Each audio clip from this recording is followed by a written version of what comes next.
step away from the car. Now, what are you doing out here? I live on this block. I'm waiting for my brother with the keys. That's loitering. Hands behind your back. Loitering on a public sidewalk isn't a... The cruiser rolled to a stop at the curb at exactly 11:47 p.m. The street was quiet.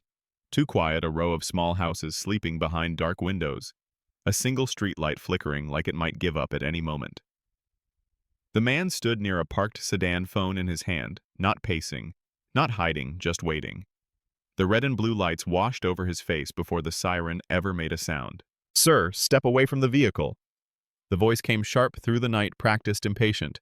The man turned slowly, hands visible, eyes steady, his expression more tired than surprised. "Is there a problem, officer?" Officer Ryan Keller stepped out of the cruiser, hand resting near his belt. He was alone, 8 years on patrol midnight shift. The kind of hour where suspicion comes easy. "What are you doing out here this late? You can't just stand around like this." "I live on this block," the man said calmly. "I'm waiting for my brother to come down with the keys." Keller looked past him, scanning the shadows, the empty sidewalk, the still houses. That's called loitering. And people loitering at night usually have a reason. The word hung in the air, heavier than it should have been. Loitering. The man glanced around as if to confirm what both of them could already see. No signs posted, no businesses, no crowds, just a residential street and a man standing under a dying streetlight. "I'm not committing a crime," the man said. "Am I being detained, or am I free to go?" Keller's jaw tightened. "You're being detained until I figure out what you're doing here." The radio crackled softly from the cruiser. A distant voice calling out a different unit somewhere else, another problem. Keller stepped closer. "You got ID on you?" The man nodded and reached slowly into his jacket. "I do, but before I hand it over, can you tell me what law I'm violating?" That question did it. Keller's tone changed, sharper, louder. "Don't get smart with me. People who start quoting rights usually have something to hide." A porch light flicked on across the street. A curtain shifted. Someone was watching. "I'm asking because standing on a public sidewalk isn't illegal," the man said. "Not in this city, not in this state." Keller let out a short breath through his nose. "Funny how you know the law so well. Hands behind your back for me." For a brief moment, the night seemed to hold its breath. The man didn't move, not in resistance, not in fear, just processing the speed at which a simple wait had turned into a confrontation. The smell of warm asphalt and engine exhaust filled the space between them. "Officer, this is unnecessary," he said quietly. Keller reached for the cuffs anyway. "Turn around. Now." Metal clicked in the dark. A phone camera came on somewhere down the block, its small red light barely visible. And in that moment, with nothing broken, nothing stolen, and no crime committed, the situation crossed a line it would never come back from. The night did not explain who he was, so the story had to step backward. Long before the streetlight and the cuffs, there was a different kind of darkness. Windowless offices, sealed evidence rooms, long corridors inside federal buildings where names were spoken quietly, and files were never left unattended. Marcus Reed had spent 17 years as an investigator for the Department of Justice, Civil Rights Division, the unit that moved after the headlines faded, the unit that reviewed body camera footage frame by frame at 3 in the morning. He was the one called in when a department insisted nothing was wrong and the numbers said otherwise. When cities denied patterns and data told a different story. Reed did not start there. He grew up in Baton Rouge, the son of a public school teacher and a refinery worker, first in his family to attend college. He paid tuition by working nights as a security guard, walking empty hallways, not unlike the one he would one day investigate for a living. He learned early how authority felt when it watched you, and how silence could be just as loud as violence. After law school, he turned down private firms. He chose the DOJ because he believed systems could be fixed if someone was willing to stay long enough to document the truth. His early cases were small individual complaints, traffic stops that went too far, searches that made no sense. Then the cases grew. Patterns emerged. Cities pushed back. Careers ended quietly because of reports Reed helped build. He had testified before federal judges whose names never appeared in the news. He had walked families through findings they already felt in their bones. He never wore his title on his chest. Off duty, he looked like any other man heading home late because that was usually the safest way to move through the world. The night of the arrest, he had just come from a meeting with a local community liaison. A long conversation about a pending investigation involving a neighboring department. The kind of meeting that ran late, ended without handshakes, and left everything unresolved. He stood on that sidewalk because his brother had locked himself out. Nothing more, nothing less.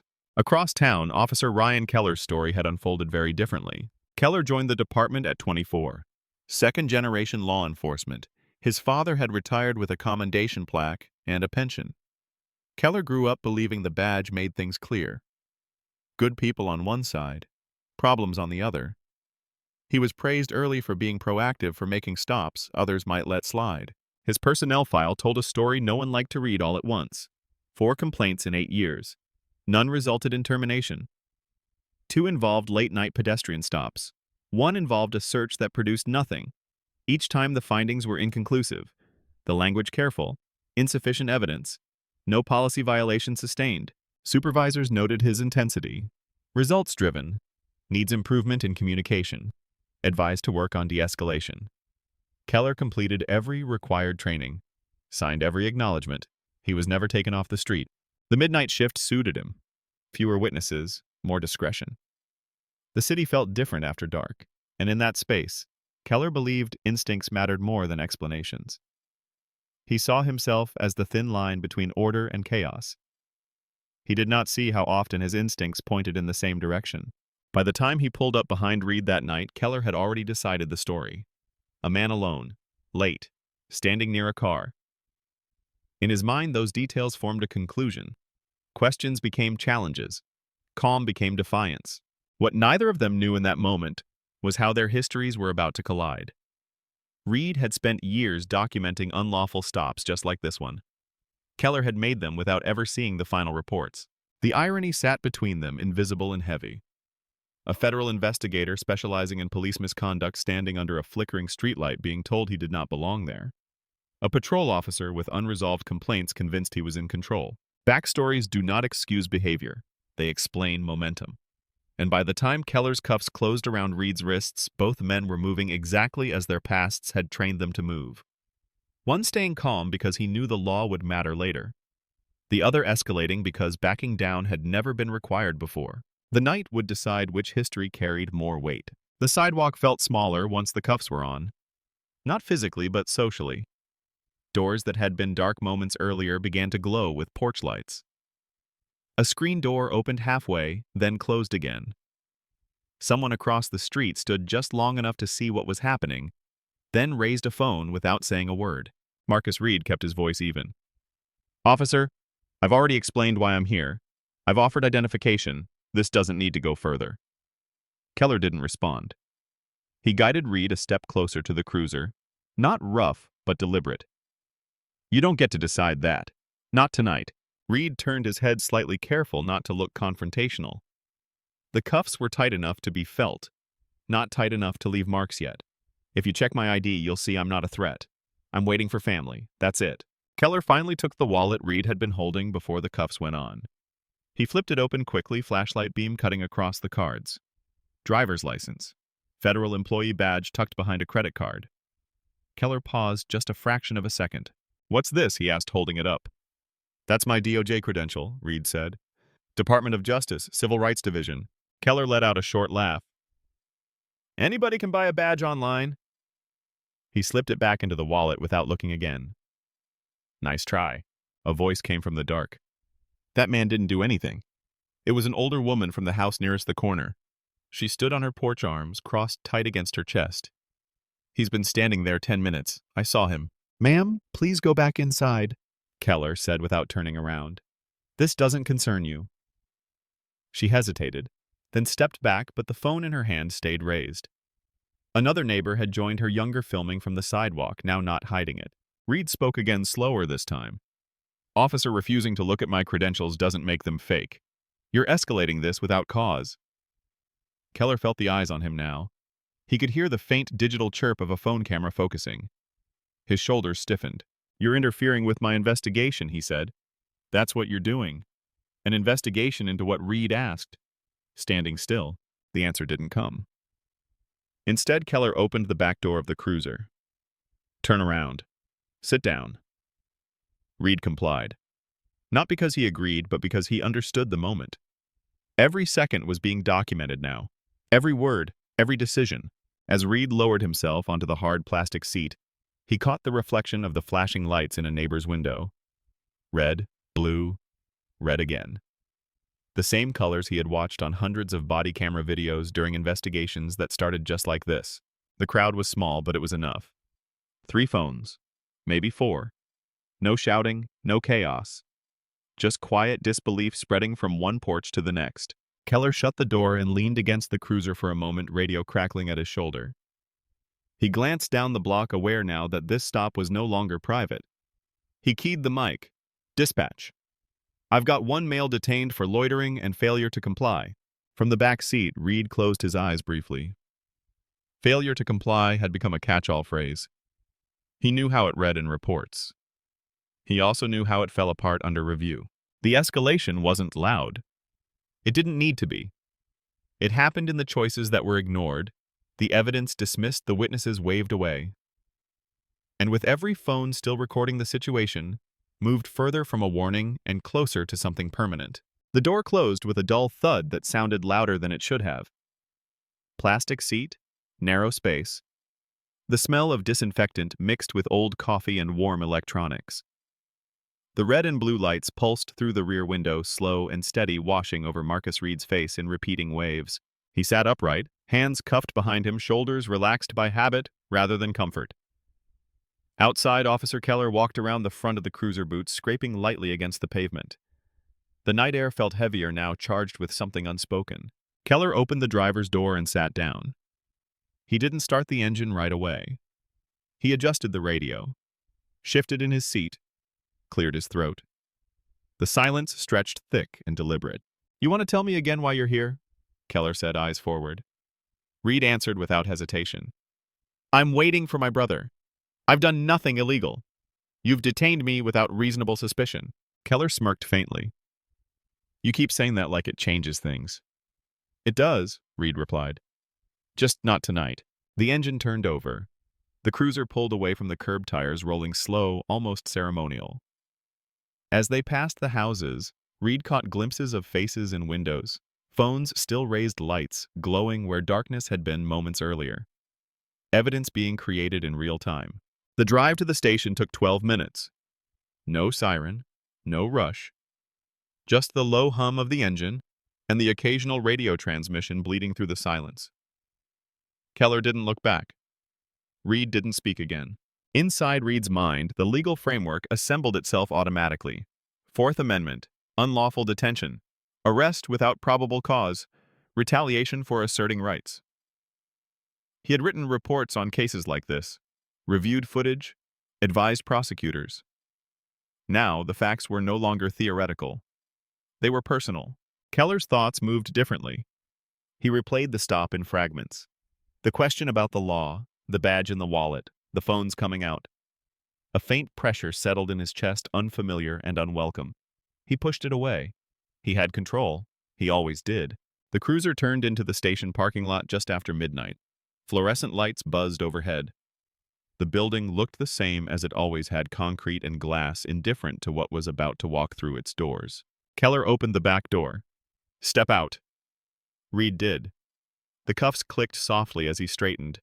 A desk officer inside glanced up, eyes moving quickly from the cuffs to Reed's face, then back to Keller. "What have you got?" the desk officer asked. "Loitering." "Failure to comply," Keller said. The words sounded smaller inside the building. Less convincing. Reed was guided past the desk shoes echoing against the tile floor.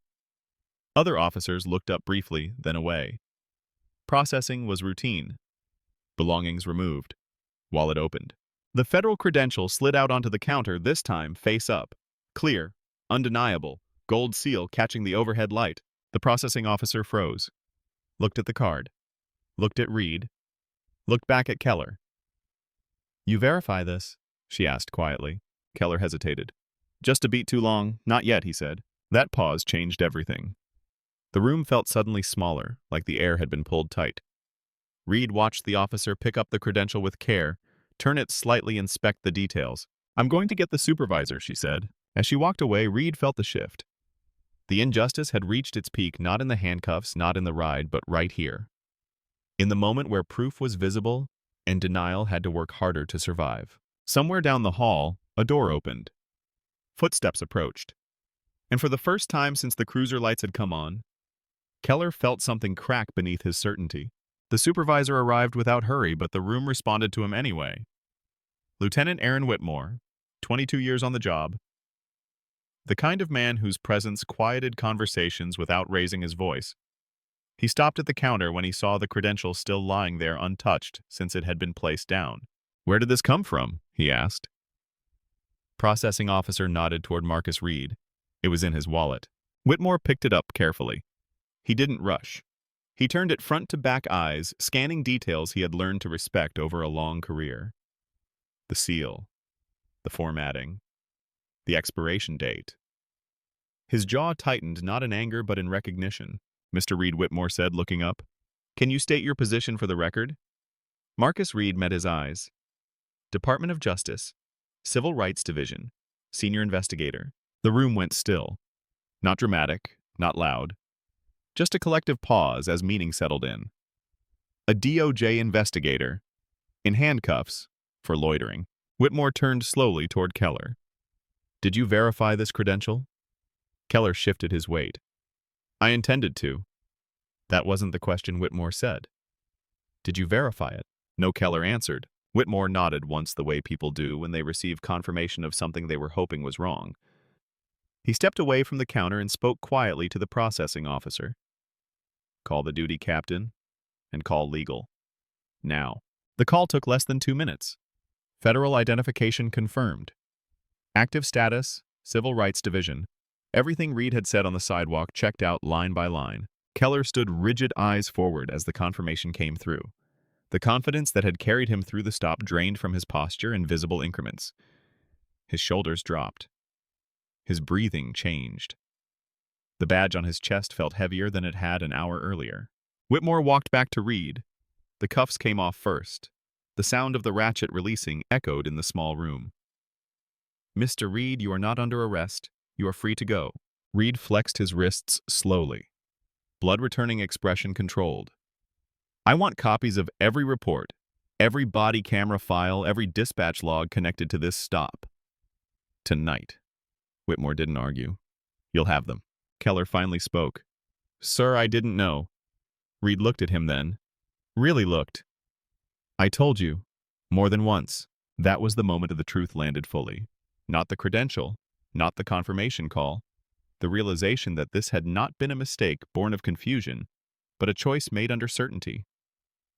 A choice to dismiss evidence. A choice to escalate. Whitmore turned to Keller. "Hand over your weapon and badge. Administrative leave effective immediately." Keller's hand trembled as he unclipped both. The metal touched the counter with a soft final sound. Reed gathered his belongings. Wallet, phone, keys. The same items he had held on the sidewalk less than an hour earlier, now carrying an entirely different weight. As he walked toward the exit, officers stepped aside without speaking. At the door, Whitmore stopped him.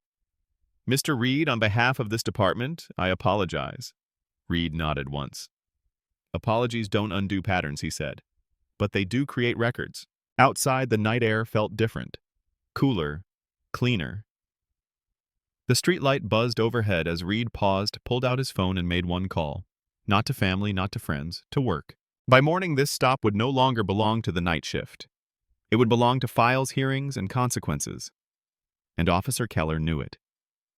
He stood alone in the processing room, staring at the empty space where his badge had been. The revelation had not been loud. It didn't need to be. It had done its damage in silence. The paperwork began before sunrise. By the time Marcus Reed reached his apartment, the sky was already thinning from black to gray, the kind of quiet hour where cities pretend nothing happened overnight. He slept for 3 hours. At 8:12 a.m., his phone rang. The number was internal. The voice on the other end did not ask for a recap. "We saw the logs," the voice said. "Bring everything in." By noon, the body camera footage was secured.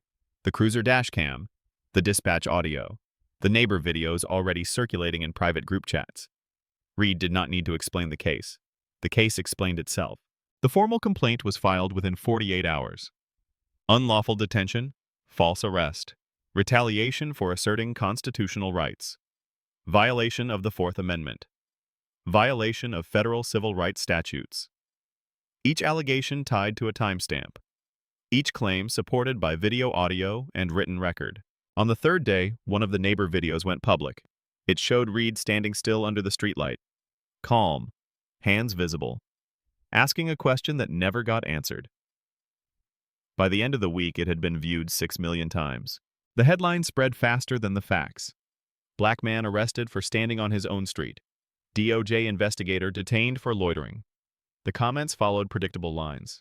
Some defensive, some furious, many painfully familiar. The department issued a statement calling the stop under review. Administrative language. No admission, no denial. But behind closed doors, the tone was different. Internal Affairs opened a full investigation. Keller's prior complaints were pulled. Not summarized. Pulled. Patterns emerged when viewed together. Night stops. Pedestrians. Explanations dismissed. Each incident previously isolated. Together unmistakable. Keller was formally terminated 6 weeks after the stop. The letter cited failure to follow procedure, failure to verify identification, unlawful arrest, conduct unbecoming.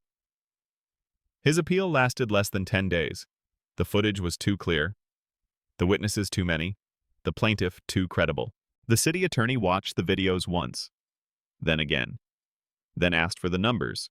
How much exposure? How strong the claims? What the jury would see? The jury. The answer came back short, indefensible. Settlement talks began quietly. They did not last long. The city agreed to $5 million. No admission of wrongdoing in the language. Full acknowledgement in practice. The payment was approved in a closed council session. No debate, no speeches, just votes. The amount made headlines anyway. $5 million for standing still at night. But the consequences did not stop with a check. The Department of Justice expanded its inquiry. Reed did not recuse himself. He did his job. The same way he always had, with distance, with documentation. The department entered into a federal consent agreement, mandatory retraining, early warning systems for officers with repeated complaints, independent civilian review with subpoena power, night shift stop data audited quarterly. The chief stood at a podium weeks later and spoke about rebuilding trust. Cameras flashed, words were chosen carefully. Reed watched from the back of the room. He had heard statements like this before. He knew change lived in policy enforcement, not speeches. Keller disappeared from the news cycle quickly. His name appeared once more briefly when his certification was revoked. He never wore the badge again. The career ended without ceremony the way many of his stops had begun. Reed donated a portion of the settlement to community legal clinics. Quietly, without press. He kept the rest untouched. Not as profit, as record. The videos remained online. Used in training, used in classrooms, used in arguments where someone insisted profiling was exaggerated. The footage answered better than words ever could. One late-night stop, one flickering streetlight, one choice repeated too many times before. Justice did not arrive as revenge. It arrived as consequence, layered, documented, expensive. And for once, the system left a paper trail that could not be erased. What happened on that sidewalk was not complicated. It was illegal. Under the Fourth Amendment, a police officer cannot detain a person without reasonable suspicion of criminal activity. Standing on a public sidewalk at night is not a crime. Waiting for a family member is not a crime. Knowing the law is not a crime. Loitering statutes do not exist as blanket permission to stop whoever feels out of place. Courts have ruled repeatedly that vague loitering justifications invite abuse and selective enforcement. For a detention to be lawful, an officer must articulate specific facts that point to a crime. Officer Keller never did. The moment Reed asked that question and received no answer, the stop crossed into unconstitutional territory. The arrest made it worse. Handcuffing a person who is not resisting, not fleeing, and not suspected of a crime transforms a stop into an unlawful seizure. Retaliating against someone for asserting their rights is itself a civil rights violation. These principles are not obscure. They are taught in police academies. They are reinforced in case law. They are written into department policy. But law alone does not explain why this keeps happening. This case sits at the intersection of authority and bias. Bias does not always look like anger. Often it looks like certainty. The certainty that someone does not belong. The certainty that calm is suspicious. The certainty that questions are challenges rather than rights. Nighttime policing magnifies these problems. Fewer witnesses, fewer cameras, more discretion. Data across the country shows that pedestrian stops after dark disproportionately target black men, even when crime rates do not support the disparity. Reed had investigated those numbers for years. This stop followed the pattern almost perfectly. There is a lesson here for civilians. If you are stopped, keep your hands visible. Speak clearly. Ask whether you are being detained. Ask the basis for the stop. Do not argue on the street. Document everything. If possible, let others record. The courtroom is where facts matter most, not the curb. There is a lesson here for officers. Verification is not optional. Credentials must be checked. Explanations must be articulated. De-escalation is not weakness. It is professionalism. The cost of ignoring these principles is not abstract. It is measured in careers, lawsuits, and public trust. And there is a lesson for departments. Complaints should not be buried. Patterns should not be ignored. Early warning systems exist for a reason. When minor violations are excused, they accumulate. When discretion is unchecked, it becomes entitlement. The $5 million settlement was not a reward. It was a receipt, a financial record of a choice made under a streetlight. A reminder that constitutional violations carry consequences even when no one is injured and no words are raised. Marcus Reed did nothing extraordinary that night. He stood still. He asked a question. He complied. The system worked for him because he knew how to preserve evidence and because the cameras were on. Millions of others do not have those advantages. That is why this story matters. If standing quietly can lead to handcuffs, then rights only exist on paper. If accountability only follows viral video, then justice is inconsistent by design. The law is clear.